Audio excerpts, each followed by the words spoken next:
Self-awareness is definitely a journey, and it is a journey of self-discovery. It is a journey in which we keep traveling further and further inwards to truly figure out who it is that we are. Self-awareness truly is the key that unlocks our potential. So I'm going to start this video by just giving you guys the actual things that help me figure out more about myself, my personality, my emotions, even the way that I look and what clothes work best on my body type. So we're going to cover all the bases, and then towards the end of the video I want to get more into just some tips that I have for you guys. If none of these tools or resources appeal to you, then what you can kind of do to figure out more about yourself and to get more aligned and in tune with who you truly are.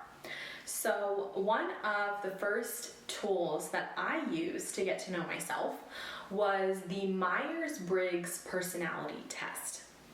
I'm sure that you are aware what this test is, but if not, I highly recommend it, and I will definitely be leaving links down below in the description if I'm able to find like the actual quizzes and links that I've used in order to get my results. A lot of these things are free, actually most of them are, so I hope that you'll be able to utilize them. So the Myers-Briggs personality test was really helpful because it allowed me to understand my personality, how I interact with others, how I perceive the world, how I come to conclusions about certain things. So my result was ENFJ, which is known as the protagonist. And that stands for extroverted, intuitive, feeling, and judging. And so what that means is that, first off, extrovert, we all know what that is. Intuitive means that I'm able to kind of make decisions mainly based on my emotions, on my gut, how I feel about something, which is so true. And then feeling, I am a very emotional person, I will say. I'm very sensitive. I'm someone who cries often. I'm not worried to express how I feel. And that is one thing that helped me, was knowing that this is just me. This is the way that I am. I remember when I was a teenager, oh my goodness, this is so funny. And I had crushes on certain guys or whatever. And I was really young, so of course I would go to my older sister for advice, and I would be like, what do you think, Reem? Should I message this to so-and-so, or should I say this, you know, in a comment or whatever on MySpace or Facebook, whatever it was? And she would be like, oh my God, no way. Like, that is like way too out there. You're putting your heart on your sleeve. Like, no, let him chase you. And of course, I agree, men should chase you. But what I didn't know then that I know now is I am just an emotional person. I am a feeling person. I love to express what is on my heart, what is on my mind, even if it seems out there, even if it's a little bit like, whoa, I wasn't expecting that.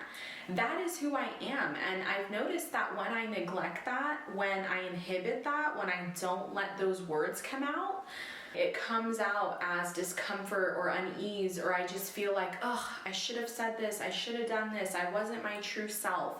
And at the end of the day, we should all strive to be our authentic selves. So no, I don't blame my sister. I absolutely love her. She was, of course, trying to protect me, which I thank her for. Looking back now, I'm glad I didn't send those messages and write those comments, but I understand why I wanted to, and it was because that is who I am. I'm not someone who's just gonna pretend or lie about my feelings. Like, I am very much take it or leave it. I'm blunt. I will give it to you. Like, even if I'm feeling shit that I can't even explain, I will try to explain it. My husband now deals with this. Like, there are days when I'm just like, honey, I'm feeling this, I'm feeling that, I don't know the cause, it could be this, it could be that, and he just listens to all of it. Bless his soul, thank you God for him. And he'll try to, give me a logical explanation, and more times than none, I just need to get it off my chest, right? It's not like I need to do something about it or take an action. I just simply need to verbalize it. Other times I write about it. I'll write in my journal, or I'll write a poem, or anything like that really helps me to kind of transmute my emotions in a healthy way. So no, I don't think you should word vomit or just be vulnerable because that's how you are. I think you need to go about it in a way that not only serves you and your purpose, but also, keeps you safe and ensures that you're only letting in people who are safe to you, who have earned that level of intimacy with you, okay? And then the last part of ENFJ is judging. And unfortunately, I do judge. Like, I know some people are like, I don't judge anyone. I'm sorry, it can't be me. I do judge people. I had a friend who was dating this guy, and he would pull up any excuse out of his belt. My dad wasn't there for me. Nobody taught me.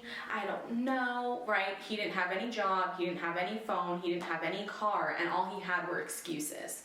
And I judged the hell out of him because he was at that point where he was like ready to go and stand outside of the store and try to collect payments. And I was like, first off, you are white, you are privileged, you live in California in a first world country full of opportunity. You have so many options, you have so many resources. So for you to exploit people or to think that you're a victim is absolutely unacceptable. And so I definitely judged him, and I was like, you know what?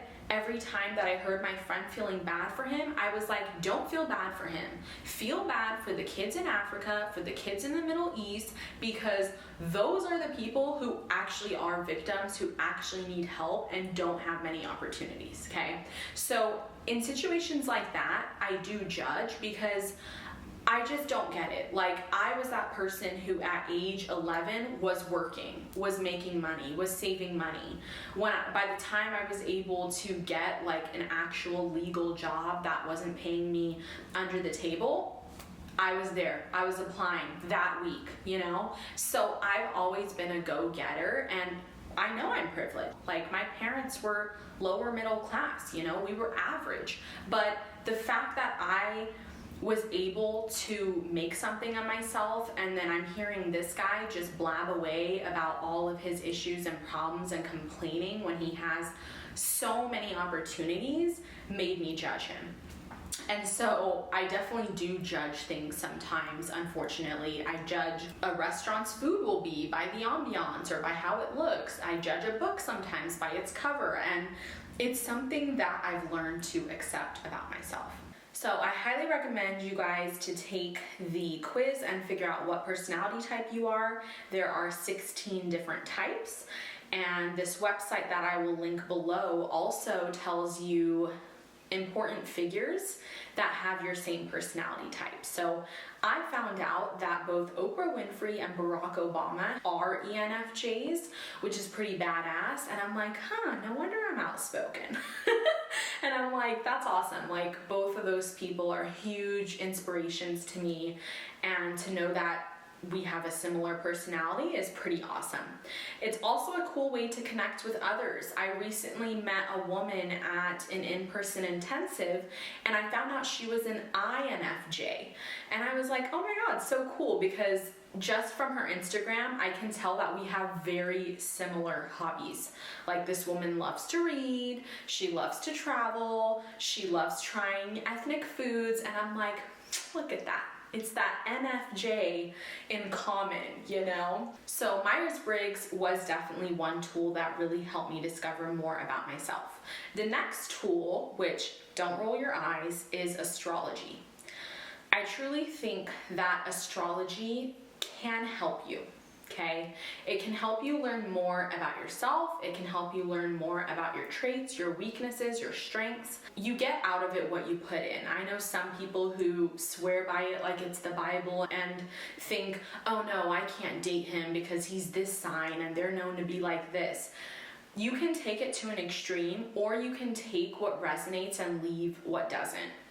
And that's personally what I've been able to do. I will give you guys what I know about my zodiac, if it's helpful to any of you. I'm a Leo sun. My ruling planet is the sun. And my ruling house is the 5th house. I found this really interesting because the 5th house is all about children.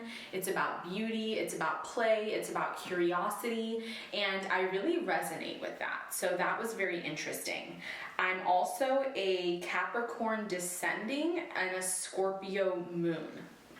I don't know what my rising is because you need to have your time of birth for that.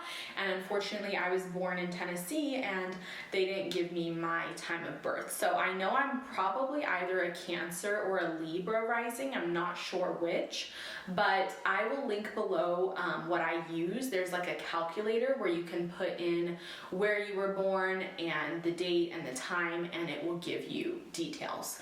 And I also follow this one girl on Instagram who gives really helpful information about what this actually means. Okay, so these aren't like daily horoscopes like today you're going to run into some luck, or today you're going to, no, it's more helpful in actually figuring out how you excel in work, how you express your emotions, how you deal with rage and things like that. So her posts are really helpful because it explains how your sign plays out in different ways. So once again, you can take what resonates, you can leave what doesn't. If you don't align with astrology, that's fine. But I will say, there is truth to astrology. The fact that our ancestors were in tune with the moon, with the sun, with the planets, and used that as a guide, as a compass for thousands of years, it is an inherent part of our biology. And to think that when you were born and the time and all that and the way that the planets were arranged doesn't matter at all, to me is a little bit naive. It's like thinking that extraterrestrials don't exist. It's like, I don't know. Like, I think that there is meaning there. I subscribe meaning to that. I do believe that I am part of the cosmos. I'm part of nature. And I think that these things have an effect. So something interesting to look into. So the next tool that really helped me understand myself, and this is more in an aesthetic way and the way that I present myself to the world, is the Kibbe body type system. So this is very interesting. I went down an entire rabbit hole, and you take a quiz and you figure out what your body type is, okay? Now, all body types are beautiful, but we all know certain things just look better on certain people, and this is because of the Kibbe body type, okay? So some body types are very yin, meaning there's a lot of structure, there's a lot of straight lines, there's a lot of sharp edges. So these people tend to be more tall, more lean, maybe more muscular, things like that. Then there are yang body types, which are more curved, more rounded. And these people tend to have more flesh, more like less muscle and more skin. So when I took the quiz, I found out that I'm the roundest body type, which was interesting, but you know what? I'm taking it like it's the best one for me. I do believe that. And it's called romantic. So this is actually the body type that Marilyn Monroe has, and it's known for being very curved, very round, and this was so helpful. Okay, now I do want to say that it kind of confirmed what I already knew. And that's the cool thing about self-awareness, is a lot of times when you take these quizzes or when you go and you find out this information, you're not that shocked, because it was like you already knew it. You were already subscribed to that structure, to that category, without even knowing it. Like when I went into my closet, I was like, oh yeah, I basically knew I was romantic because most of my wardrobe is very romantic style clothing. So a lot of ruffles. I really love dresses that are more fitted up at the top and by the chest area, and then they're more A-line and they go into a more flowy style. And I also know that materials that are more soft look much better on me. So things like velvet, things like silk, things like cashmere, things that are more like flowy rather than tight and structured. So it makes sense why I don't feel my best in something like denim. I don't feel my best in skinny jeans. I don't feel my best in a bodycon dress. It made sense, right? Like I already knew this inherently, but it just confirmed what I already knew. And now I literally shop with this in mind. It's so brilliant, especially if you're an online shopper like me. You can actually filter dresses or tops based on the style. So a lot of times I'll just go in and I'll put the style, like A-line dress or peplum style top or things like that. And it helps me filter my options, and then I'm only looking at things that I know are suitable to me. And so everything that is more round looks better on me, right? So like V-necks don't look as good on me versus round necks, and so on and so forth, right? Like even sleeves, like if they're just like straight sleeves versus more like flowy or having some sort of ruffle to them, that style always looks best on me. So it was very interesting because it helped me decipher how I can look my best, right? And as women especially, you always want to make sure that you are maximizing and capitalizing on what God gave you, right? So instead of thinking that, oh, I wish my body was this way, appreciate your body the way it is and learn to dress for your body in a way that accentuates, the things that are special about you, that are unique about you. So I really love this system because it helps everyone feel confident and comfortable in their body, and it really helps you determine what kind of styles and textures and fabric are going to look best on you. Okay, so that's the Kibbe body type. The next test or tool that I took that helped me was called human design. And this also has to do with your date and time of birth, I believe, similar to astrology. And there are different types. So I think it's manifestor, generator, manifesting generator hybrid, or a projector.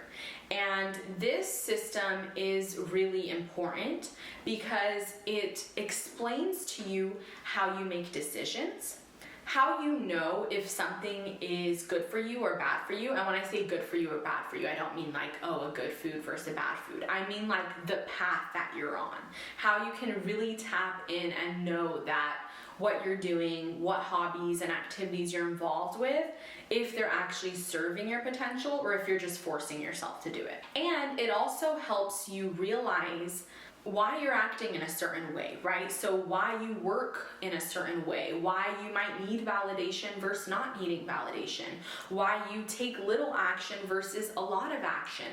And I love this because it makes you feel okay for who you are, right? I know a lot of people who are like, oh, I feel behind, or, I need a lot of silence or a lot of personal space in order to cultivate an idea.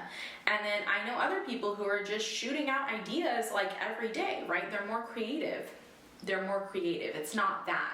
It's that their human design operates in a way that optimizes ideas and, creating and action, whereas others don't. Others might need the approval of others before they act. Others might need confirmation or a sign before that they take the next step, okay? So I found out that I'm a manifestor generator hybrid, which is very interesting because generators are generating, right? They do a lot, they create a lot, and that is very much me. I act very quickly. Like if I have an idea, I don't need to ask a friend or a family member what they think. I'm just going with it. And Generators are very much like that, where they will do and then assess. So sometimes it gets them in a little bit of trouble because they don't think much before acting. They're very much actors, right? They do things, they take action. Manifestors, on the other hand, are very good about bringing the immaterial into the material. So I do believe that I am this blend of both. It made sense. I'm basically able to make decisions by tuning into my gut and feeling, does my gut feel good about this? Does my stomach feel good about this? Or am I getting this weird feeling in my stomach? Because that's going to tell me whether or not, you know, this event or this opportunity or this situation is right for me or not. So it was so interesting because I remember so many times in my life where I was doing something or involved in something and I would get such strong like stomach pains, or just like, I don't know, the sensation in my stomach that just felt off, even if I hadn't eaten anything. And so now I know, oh, that was the manifestor generator working in me, steering me away from whatever it was that I was doing. So now I'm able to tap into that. And I know that actually one of the flaws of manifestor generators is that they're always adding kind of more to their plate and doing new things, that they don't always finish things. And that was one thing I used to always get so hard on myself about, like, you need to finish this, you started it, like even though I was tapped out of it, or I knew that it wasn't really the path that I was meant to be on, I would force myself through it. And now I know, no, I don't need to force myself through things that don't align anymore, or that I'm just burnt out from or tapped out from. I can close a chapter without actually completing it, without actually finishing it. So that gave me a lot of peace of mind and allowed me to just come to terms with the way that I work and the way that I think. So that was really helpful. The next one is also more in the aesthetic realm, and it was my coloring. So this is kind of going viral now. You see a lot of reels and TikToks talking about going to Korea, or, you know, going somewhere where someone, you know, tests different colors on their skin, by their skin, and figures out what kind of color palette really helps them glow. So once again, this isn't foolproof. It's not like, oh, okay, I'm these colors, I'm never gonna wear these types of colors. But it's that knowing that if you don't really feel good and you want to look good and feel your best, you're going to radiate towards those colors that you know make you shine and make you glow. So when I did the test online, I found out that I'm a deep autumn, which means that I look best in colors that are rich. So colors that have depth. Okay, so rich doesn't necessarily mean like deep or dark colors. It means colors that have a lot of dimension, right? So like pastels do not look good on me, okay? That doesn't mean I don't wear them. I do wear pastels, but I know that naturally I look better in richer colors. So like a rich purple, a rich brown, a rich blue, even black, right? Those colors are going to look best on me, especially because I do have an olive skin tone. So that was something else separate from the coloring, but just something I've known ever since I was young and I was starting to purchase makeup, was that I have olive skin. And olive skin tends to look good in, you know, dark greens, dark browns, olive green, that sort of thing. And so being a deep autumn really kind of reaffirmed that for me. And after I found out I was a deep autumn, I went in my closet and I was like, oh, no wonder 80% of the clothes in here are more rich in color. You know, I didn't have many whites or pastels. I do have a lot of like nudes and creams, but they tend to still have that richness in the tone. So it kind of made sense why I've always been shopping this way, and I guess subconsciously I already knew that those colors highlighted my best features. So that's something that helped me. And the last thing that was interesting was feminine archetypes. So I have read a book about this years ago, and it was something that like I read, I did the quiz or whatever, and I kind of put it away.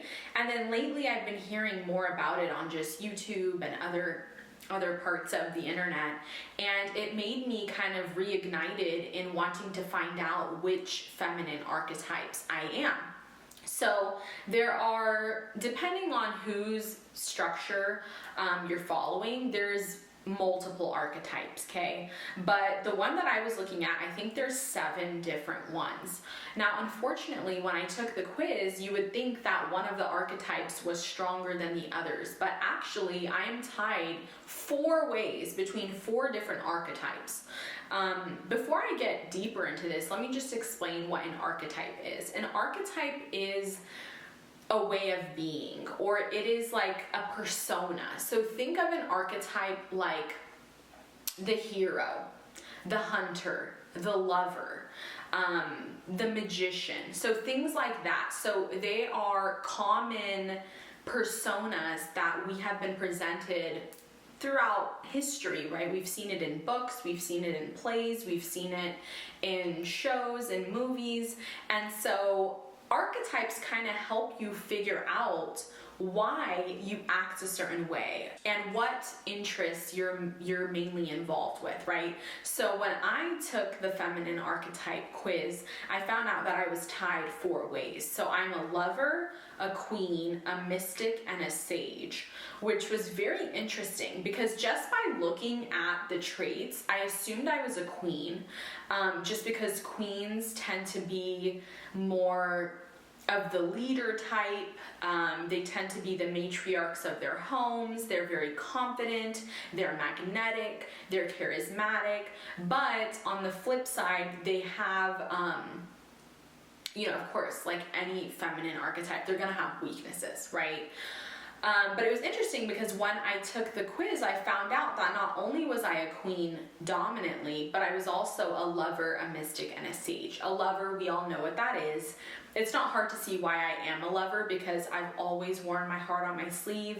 I've always loved love. I've always dreamt of being married. I've always just loved being in love. You can call me crazy, but it is what it is. Like, that's been who I am. Like, I can't change that. I'm a lover at heart. I'm super loyal, and I just love showing love to people. I love loving on my family, my friends, my man. Like, I love to make sure that they feel my love in every way, right? Not just physically, but with words, with actions, with the whole 9.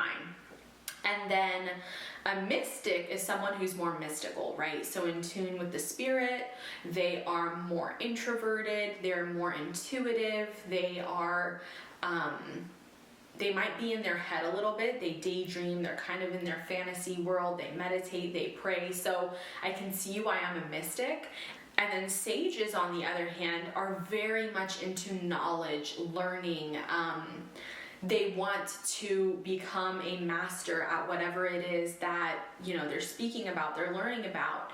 And they tend to thrive in politics and education and areas like this. So knowing that I'm those 4 blended really does make sense. I'm like, oh, okay, yeah, that makes sense why on one hand I'm this huge lover and I just want to be loved on all day and to love, but then on the other hand I have this like boss energy where I want to get stuff done, and then other times I just want to meditate and pray and sit outside in nature, and other times I just want to read books all day and be unbothered. So knowing that I kind of have this range, that I have this variety, allows me to appreciate all the different facets of myself, and it helps me to understand myself, to love myself, to really allow all of those different personas to shine without thinking that, oh no, I need to be in this box, I need to be confined to this one thing.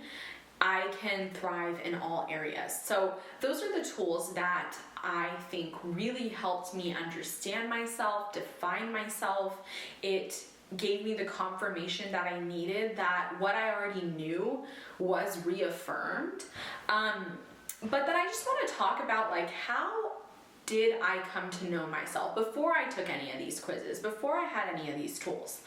And I think the number one way that you can get to know yourself in this day and age is to get off social media, your phone, shut off the TV, and to spend time alone without any of that. and figure out what you're gravitated to. When you don't have your phone, when you don't have your TV, what are you gravitated to? Are you gravitated to nature and being outside and being with animals? Do you gravitate towards just loving on people and nurturing them and, cooking meals for your family? Are you instead gravitated towards books and knowledge and education, and you want to learn and you want to read scientific papers? So spending time alone can really help you decipher what is a true innate interest of mine, not just what I'm hearing about or seeing online, or because we can be easily influenced by what other people are doing, but just by spending time alone, you really figure out what you like to do. I was able to figure out what I like, what I want, what I'm all about. And the other thing that can help you figure out more about yourself is what kinds of things you like. So like, what kinds of movies do you typically watch? What kinds of books do you like to read? What kinds of shows do you like watching? What kinds of YouTube channels do you listen to? This can give you a better idea for who you are, and it's so interesting to see the evolution, because I know, I've been on YouTube, just as a viewer for over a decade, probably coming on 2 decades pretty soon. And I remember when I first joined, I love chit chat, get ready with me's, more makeup stuff, hauls, fashion things, stuff like that. Then I got into a time where I was very much into investing and finance and how to retire early and just financial education and things like that. And I got into that kind of rabbit hole. Then I got into more self-development, self-awareness, and I started watching more things that were metaphysical, more spiritual, more things about meditating and reaching a point of oneness with God. So I had that phase, and then I got really big into perfumes, and I was watching all these fragrance videos. And over the years, my interest just changed. And yes, of course, I still hold all of those things as interests today, but it's just so interesting to look back and be like, wow, at different points in my life, I resonated with different frequencies and different fields, and I was drawn to different information, and all in all, that helped me become who I am today. So all of those little bits and pieces compiled the information that I've absorbed, that I've digested within the last 28 years. And so it's really cool when you're able to dabble in different things and just get interested in different topics, even if it's outside your industry or outside your scope or outside, the norm. That is how you know you're truly following your own path, your own desires, your own yearnings, is when you're able to kind of get involved in different things, even though your friend might not be involved in it, even though none of your parents got involved in it, even though your husband isn't involved in it, right? That's when you know it really came from you. Because there are times when we do something just because our friends are doing it. All our friends are like, let's go to Pilates, but maybe deep down, you're not into Pilates or you don't like Pilates. Well, take the time to figure out what workout you like, what exercise you like, because you want to be doing the things that you love. At the end of the day, you are the person living with yourself, and you need to be happy and proud of the actions and the decisions you're doing. And yes, it's cool sometimes to just go with the flow and try something that your friends like or that your husband likes, but take even more time to do the things that you love, to do the things that you like, and cultivate that craft. Really invest in those things, because it's going to set you apart, it's going to make you unique, and you are going to live a life that is authentic to you. So that is what I have for you guys today. I hope it was helpful. I would love to hear from you in terms of what tools and resources you guys have used to figure yourself out and to just get to know yourself better. I thank you so much for being here. If you haven't already, make sure to subscribe. I would love to have you as part of our community. And I'm just wishing you a blessed day. I'll see you all soon. Bye.